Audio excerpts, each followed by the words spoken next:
سب سے پہلے تو یہ فرمائیے گا کہ کیسے وقت میں جب نیوکلیئر ڈیل کو لے کر تمام معاملات ٹیبل پہ تھے، مذاکرات ہو رہے تھے، کل انفیکٹ چھٹا راؤنڈ ہونا تھا امریکہ اور ایران کے درمیان ان مذاکرات کا،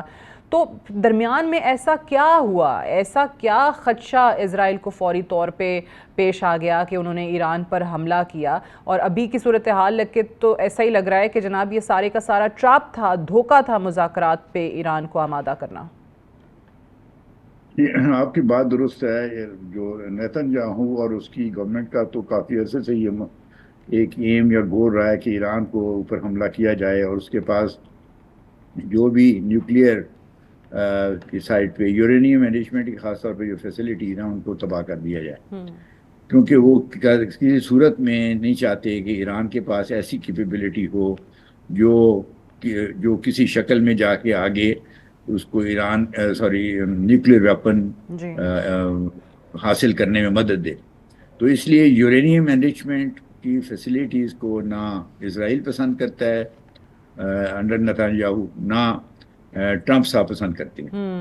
تو یہ جو حملہ کیا گیا ہے اور اس کی میں تو سمجھتا ہوں کہ اسرائیل نے تو اپنے مقاصد کے مطابق کیا ہے، لیکن یہ بھی ایک اب بدقسمتی کی بات ہے کہ ٹرمپ صاحب اور ان کی جو گورنمنٹ ایران کے ساتھ مذاکرات کر رہے تھے اور اس کا نیکسٹ سیشن جو ہے وہ کل ہونا تھا، بالکل اور توقع کی جا رہی تھی کہ اس میں ہو سکتا ہے کچھ پیش رفت ہو جائے، نہ ہو، لیکن بہرحال اگر کوئی معاملہ جنگ کی طرف لے جانا بھی تھا تو کم از کم اس سیشن کے بعد ہونا چاہیے فیصلہ. ٹرو تو یہ بڑی بدقسمتی کی بات ہے اور میرے خیال میں بیڈ فیتھ کی کہ اسرائیل نے امریکہ کو بتا کر یہ حملہ لانچ کیا. تو امریکہ یہ نہیں کہہ سکتا کہ ان کو پتہ نہیں تھا کہ ہمارا نیکسٹ سیشن مذاکرات کا ایک دو دن کے بعد ہونے والا ایران کے ساتھ، اور اس سے پہلے اسرائیل یہ حملہ کر رہا ہے. تو اگرچہ انہوں نے امریکہ نے دعویٰ کیا ہے کہ جی ہماری اس میں کوئی ڈائریکٹ انوالومنٹ نہیں ہے، لیکن اگر وہ جیسے اب معاملہ سامنے آ چکا ہے کہ نیتن یاہو نے ذاتی طور پہ ٹرمپ صاحب کو بتایا اس حملے کے بارے میں بالکل اور ٹرمپ صاحب نے کوئی اس پہ اوپر آبجیکشن نہیں لگائی، تو کم از کم گرین سگنل تو اس کو دیا گیا. تو بالکل یہ واقعہ جو ہے، یہ ڈیولپمنٹ جو ہے، یہ میں سمجھتا ہوں امریکہ کی طرف سے بڑے بیڈ فیتھ کو ریفلیکٹ کرتا ہے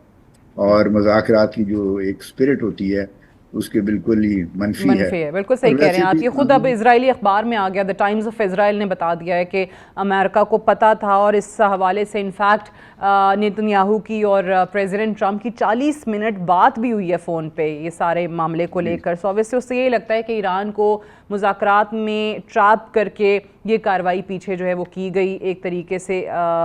اور کیا کہا جا سکتا ہے اس پہ. لیکن بہرحال مجھے امبیسڈر صاحب یہ بتائیے، ایران جو بھی وہ کر سکتا ہے ریٹیلیٹ کر رہا ہے، 200 سے زیادہ ان کا وہ جو میسائلز ہیں وہ انہوں نے فائر کیے ہیں، ان کی اپنی جو ٹاپ ملٹری لیڈرشپ ہے وہ شہید ہو گئی ہے، ٹاپ سائنٹسٹ جو ہیں وہ شہید ہو گئے ہیں. سفارتی طور پہ جہاں پہ ایران کھڑا ہے اس وقت، کیا ایران کے پاس آپشنز ہیں؟ کیونکہ اسلامک کنٹریز میں اگر ہم دیکھیں، خاص طور سے اگر ہم سعودی عربیہ کی بات کرتے ہیں، قطر کی بات کریں، یو اے کی بات کریں، سو وہ ہمیں پتہ ہے ان کے ڈفرینسز کیا ہیں. لگتا نہیں ہے کہ کوئی ملک اس طریقے سے ایران کے ساتھ کھڑا ہوگا. کیا کر سکتا ہے سفارتی طور پہ ایران؟ لیکن جہاں تک پرفارمنس اسٹیٹمنٹس کا تعلق ہے تو وہ تو گلف کی اکثر عرب ممالک نے اس جی اسرائیلی اٹیک کو کنڈیم کیا ہے. ہم نے تو بالکل خیر بہت پرزور اور بھرپور طریقے سے کیا ہے، اس کو کنڈیم کیا ہے. تو انہوں نے وہ اسٹیٹمنٹس تو ایشو کی ہیں، لیکن باقی آپ کی بات میں وزن ہے کہ کیا عملی طور پر وہ کچھ ایسے اقدامات لینے کے لیے تیار ہیں جس سے یہ حملے کو روکا جا سکے، یا کم از کم اس میں پوز ہو، تاکہ کہ مذاکرات کے عمل کو، بات چیت کے عمل کو دوبارہ شروع کیا جا سکے. تو وہ اب دیکھنے والی بات ہے. UN سیکورٹی کونسل کی میٹنگ میں بھی جو آج ہمارے مندوب ہیں، مستقل مندوب ہیں، پرماننٹ جی ریپرزینٹیٹیو ہے، انہوں نے بڑی اچھی اسٹیٹمنٹ کی، اور پاکستان کی پوزیشن تو بالکل واضح ہے. اور اسی طرح دوسرے بھی جیسے ممالک ہیں، چائنا اور رشیا، وہ بھی اس کو یعنی اپنی طرف سے انہوں نے اس حملے کے اوپر اپنا کنسرن کا اظہار کیا ہے. اور لیکن بدقسمتی سے بات جو ہے کہ UN سیکورٹی کونسل، جیسے آپ کو پتہ ہے، وہاں پہ کوئی بھی فیصلہ جب ہونا ہو یا ریزولوشن پاس ہونی ہو، اس میں سارے 5 پرماننٹ ممبرز کا ووٹ ہونا ضروری ہوتا ہے. اگر ایک بھی اس میں سے نو یعنی آبجیکشن لگا دے تو وہ پرماننٹ ممبرز میں سے تو ویٹو ہو جاتی ہے بالکل ریزولوشن، وہ اڈاپٹ ہی نہیں ہوتی. تو پریزیڈنٹ ٹرمپ صاحب نے بڑے کھلم کھلا کہہ دیا ہے کہ اگرچہ یہ حملہ ہم اس میں انوالو نہیں ہیں، لیکن ہم اسرائیل کے پیچھے جو ہے بالکل پوری طرح کھڑے ہیں۔ تو اس لیے وہ مجھے خطرہ یہ ہے کہ اگر کوئی بات چیت کو انکریج کرنے والی ریزولوشن اور اس میں اگر اسرائیل کی بھی کنڈیمنیشن ہوئی تو وہ شاید امریکہ اس کو جو ہے وہ ریجیکٹ کر دے اور ویٹو کر دے۔ تو وہاں پہ بڑی احتیاط سے ممالک جو وہاں کے ممبر ہیں ان کو آپس میں کنسلٹیشن کے ساتھ ایک ایسی ریزولوشن بنانی پڑے گی کہ جس میں جو تمام سائڈز کے لیے قابل قبول ہو، جس میں ایمفیسس یہ ہو کہ مذاکرات کے عمل کو دوبارہ شروع کیا جائے، اور اس دوران میں جو ہے سیز فائر ہو، چاہے وہ temporary who for a few weeks اور فار اے فیو منتھس، تاکہ مختلف جو پارٹیز انوالوڈ ہیں ان کو مذاکرات کے ذریعے اپنے مسائل کو حل کرنے کا موقع دیا جائے۔ بالکل ٹھیک تو ہے۔ یہ ایک ایسی صورت ہے جس سے شاید کوئی وے آؤٹ نکل آئے۔ لیکن ابھی کے جو بیانات آ رہے ہیں اس سے لگتا نہیں ہے کہ اسرائیل رکے گا۔ ان کے پرائم منسٹر جو ہیں وہ واضح الفاظ میں کہہ رہے ہیں کہ جی ابھی تو ہم یہ حملے جاری رکھیں گے۔ پھر خود پریزیڈنٹ ٹرمپ اپنے ٹویٹس کر کے دھمکیاں دے رہے ہیں کہ جی دس از the last chance that you have and there is a lot more to come۔ تو وہ اس سے اندازہ نہیں ہوتا کہ کوئی بھی چیز جو ہے وہ اسٹیٹس کو کی طرف لے کر جائے گی سارے معاملے کو۔ مجھے امبیسڈر صاحب یہ بھی بتائیے کہ اوبویسلی اس ریجن کے حوالے سے جب بھی بات کرتے ہیں، اسپیشلی ایران کو لے کے جہاں پہ یہ ساری صورتحال بن رہی ہے، پاکستان نیبرنگ کنٹری ہے، پاکستان کے لیے کیا امپلیکیشنز ہو سکتی ہیں، overall geo political implications کیا ہیں ریجن کے لیے؟ سب سے پہلے بڑی بات تو یہ ہے جی کہ یہ جو حملہ تھا یہ یعنی انٹرنیشنل لا اور یو این چارٹر کی کھلم کھلا خلاف ورزی ہے۔ اور اگر اس چیز کی اس طرح سے اجازت دے دی جائے کہ کہاں بھئی کسی دوسرے ملک کے ساتھ آپ کے ڈیفرینسز ہیں یا کوئی شکایت ہے تو آپ قانون اور یو این چارٹر کی جو اوبلیگیشن ہے ان کی پرواہ کیے بغیر اور اس کے حملے کر دیں، تو پھر تو دنیا میں انارکی پھیل جائے گی۔ ہر طرف جو پاورفل ملک ہیں، پاورفل لوگ ہیں، وہ اپنے حکم منوانے کے لیے کمزور ممالک کے اوپر حملے کرنے شروع کر دیں گے، تو ہر دنیا میں فساد مچ جائے گا۔ سو یہ کسی بھی ریجن کی اور کسی ملک کے دور جو لانگ ٹرم انٹرسٹ میں نہیں ہے کہ اس چیز کی اس ٹینڈنسی کو انکریج کیا جائے۔ تو ایک تو یہ بہت بڑی ایک یو این چارٹر کی اور انٹرنیشنل لا کی وائلیشن ہوئی ہے۔ اس کو جتنا جلدی روکا جائے اتنا بہتر ہے۔ اب جو اسرائیل نہیں مان رہا تو اس کی وجہ سب سے بڑی یہ ہے کہ وہ چاہتے ہیں کہ جو یورینیم انرچمنٹ کی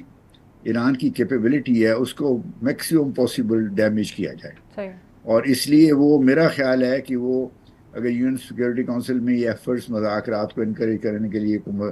کوئی وہاں پہ چیز ورک آؤٹ کرنے کی کوشش بھی کی گئی ریزولوشن، تو اتنا ڈیلے کروائیں گے کہ اگلے چند روز میں وہ اپنے حملے جاری رکھیں گے تاکہ اس قسم کی جو فیسلٹیز ہے جیسے نتانز میں ہے اور دوسرے شہروں میں ہے ان کو زیادہ سے زیادہ اسرائیل نقصان پہنچا کے جو ایران کا نیوکلیئر پروگرام ہے اس کو چند سالوں کے لیے پیچھے کر دے۔ تو اس لیے میں کوئی اتنا زیادہ پر امید نہیں ہوں کہ میں آپ صحیح کہہ رہی ہیں یہ، لیکن ابھی جو ریٹیلیشن کی صورت میں ایران کی طرف سے حملے نظر آ رہے ہیں اسرائیل پہ، اوبویسلی جب ہم دیکھتے ہیں تو ان کے پاس زیادہ یہ ڈرونز اور میسائلز ہی ہیں جو ماضی میں بھی انہوں نے کر کے دکھایا ہے۔ اس سے زیادہ ملیٹریلی وہ کیا کر سکتے ہیں، یہ اس پہ جو ڈیفنس ایکسپرٹس ہیں وہ بھی کوئی خاص ہمیں ہوپ فل نظر نہیں آتے ہیں۔ وہ کہتے ہیں کہ جی نہیں، وہاں پہ آپ کو تھوڑی سی انیبلٹی نظر آتی ہے۔ تو یہ ساری صلاحیتیں دیکھتے ہوئے ان کی آپ کو کیا لگتا ہے کہ کیا ایران کے پاس اتنی طاقت ہے کہ ان ریٹیلیشن جو جس انداز میں ابھی وہ دکھا رہے ہیں ان چیزوں سے وہ اسرائیل کو یا امریکہ کو ان کی ڈیمانڈ سے پیچھے ہٹا سکتے ہیں؟ جی کہ کم از کم وہ یہ ریٹیلیشن جو کر رہے ہیں تو تھوڑا سا اپنا یہ تو دکھا رہے ہیں کہ بھئی ہم جو ہے ہمارے پاس بھی کوئی کیپیبلٹی ہے آپ کو نقصان پہنچانے کی۔ اگرچہ آپ کی بات وہ درست ہے، وہ اتنی پاورفل کیپیبلٹی نہیں ہے کہ اسرائیل اور امریکہ اس کے سامنے جھک جائیں گے، اور امریکہ تو اب بالکل کھلم کھلا اسرائیل کی مدد پہ ہے کھڑا ہوا کہ وہ کسی بھی جہاں بھی ضرورت ہوگی تو اپنے پورے وسائل کے ساتھ وہ اسرائیل کو مدد دیں گے۔ تو اس لیے ایران کے لیے جو بڑی بہت مشکل صورتحال ہے، اور میرا اپنا یہ خیال ہے کہ ایران کے ارد گرد جو مسلم ممالک ہیں جیسے پاکستان ہے، ٹرکی ہے، سعودی عربیہ ہے، UAE ہے, دوسرے اور ممالک ہیں، ان کو آپس میں کنسلٹیشن کر کے ایک انیشیٹو لینا چاہیے، اور پھر کوشش پہلے ہو کہ اس انیشیٹو کے مطابق کوئی ریزولوشن UN سیکورٹی کونسل میں اڈاپٹ ہو، اور ان ممالک کو اپنا ایک کولیکٹیو پریشر ڈالنا چاہیے امریکہ کے اوپر کہ ان کو، امریکہ کو یا اسرائیل کو یہ اجازت نہیں دی جا سکتی کہ وہ کسی مسلمان ملک کے خلاف اس طرح سے حملے کریں اور باقی اسلامی دنیا اور باقی ریسٹ آف دا ورلڈ جو ہے اس کو خالی خاموش تماشائی بن کے دیکھتی رہے۔ تو جب تک اس قسم کی کوئی ایکٹیویٹی نہیں ہوگی، بڑا مشکل ہے کہ اسرائیل خود ہی اپنے حملے بند کر دے جب تک ان کے اپنے مقاصد حاصل نہیں یہ بھی ہو جاتے۔ بتائے گا، دو بڑے ممالک جن سے اچھے مراسم ہیں ایران کے، ایک اس میں رشیا ہے اور دوسرا چائنا ہے، اور چائنا کی تو اوبیسلی انویسٹمنٹ بھی کافی ہے ایران کے اندر۔ آپ کو کیا لگتا ہے کہ ان دونوں ممالک کی طرف سے کوئی کردار ہو سکتا ہے، خصوصی طور پہ چائنا کا اس خطے میں جو بڑھتا ہوا ایک کردار ہمیں نظر آ رہا ہے، اس میں وہ کچھ کر سکتا ہے اس موجودہ کانفلکٹ میں؟ یہ ڈپینڈ کرے گا کہ ایران کی کتنی سٹینگ کیپیبلٹی ہے۔ اگر یہ جو کانفلکٹ ہے یہ ذرا اس کی ڈیوریشن بڑھتی ہے، جیسے جیسے بڑھتی جائے گی، تو وہ جو حملے اسرائیل کر رہا ہے وہ اس کی افادیت آہستہ آہستہ کم ہوگی، کیونکہ جب کافی ساری آپ نے تباہی وہاں کر دیں گے ایران کی، تو پھر آپ کے پاس نئے ٹارگیٹس ڈھونڈنا مشکل ہو جائے گا۔ تو the longer Iran is able to sustain its efforts اور face these attacks، تو دوسرے ممالک کو، خاص طور پہ چائنا، رشیا، پاکستان، ٹرکی یا دوسروں کو، ان کو موقع ملے گا کہ ایسی مذاکرات یا ڈپلومیٹک انیشیٹو لینے کے جس میں اسرائیلی حملے روکے جائیں، مذاکرات کے عمل کو ریزیوم کیا جائے، اور ایک ایسا فارمولا ورک آؤٹ کیا جائے جس میں ایران کی بات بھی رہ جائے، یعنی ان کا یہ وہ کہنا ہے کہ ہم under NPT nuclear non proliferation treaty ہمیں جو ہے وہ یورینیم مینجمنٹ کی کرنے کی اجازت ہے، تو ہم اس حق کو اب سے دستبردار نہیں ہو سکتے۔ اور امریکہ کا یہ کہنا ہے کہ آپ نیوکلیئر ویپنز نہ بنائیں، جو NPT میں بھی ایک obligation ہے ایران کے اوپر۔ تو ان دونوں کے درمیان ایک کمپرومائز فارمولا ورک آؤٹ کرنا ایسی کوئی ناممکن چیز نہیں ہے، بشرطے کہ دونوں پارٹیز بھی تھوڑا بہت اپنی فلیکسیبلٹی دکھانے کے لیے تیار ہو۔ تو اس قسم کی ایفرٹس ڈپلومیٹک ہمیں کرنے پڑیں گی، ورنہ پھر مجھے خطرہ یہ ہے کہ ایران کو بہت نقصان ہوگا۔ جو آج کل وہاں پہ جو حملے ہو رہے ہیں اس سے، وہ ٹھیک ہے اپنی طرح سے، وہ بھی اپنے بیلسٹک میزائل اور دوسرے کروز میزائل بھی فائر کر رہے ہیں، آج میرے خیال 200 کے قریب انہوں نے کیے ہیں، تو اس سے تھوڑا لیکن ان کی بہت انٹیلیجنس میں ہمیں بہت اوبیسلی ایک ناکامی نظر آئی ہے کہ وہ خطرہ نہیں بھانپ سکے، ان کی ٹاپ ملٹری لیڈرشپ کو بر وقت وہ انڈر گراؤنڈ جو ہے وہ نہیں کر سکے ہیں۔ پھر ان کی اپنے اداروں کے اندر آپ کو بہت زیادہ لوپ ہولز نظر آتے ہیں جہاں پہ مسائل ہیں۔ پہلے بھی ہم وہاں اسماعیل ہنیہ کی شہادت دے چکے ہیں، وہاں پہ جاسوس جو ہیں وہ کام کر رہے ہیں، موساد کی بہت زیادہ پینیٹریشن ہے۔ یہ تو بات ٹھیک ہے کہ یہ جو واقعات ہوئے ہیں، ابھی حملہ ہوا ہے اور اس کے ساتھ جو ڈیولپمنٹس ہوئی ہیں، وہ ایران کے پوائنٹ آف ویو سے بڑی مایوس کن ہیں۔ اور ورنہ ایک ہمارے جیسے جو ہم ملٹری ایکسپرٹس تو نہیں میں ہوں، تو میرے جیسا آدمی بھی سوچے گا کہ اگر یہ اتنی ٹینس سچویشن ہو جیسے تھی، اور ٹرمپ کی طرف سے بیان آ رہے تھے کہ حملہ ہو سکتا ہے، یہ اس قسم کی چیزیں تھیں، اور نیتن یاہو کا تو ہر ایک کو پتا تھا کہ وہ ہی is determined to carry out an attack, تو کم از کم ان کی ٹاپ لیڈرشپ کو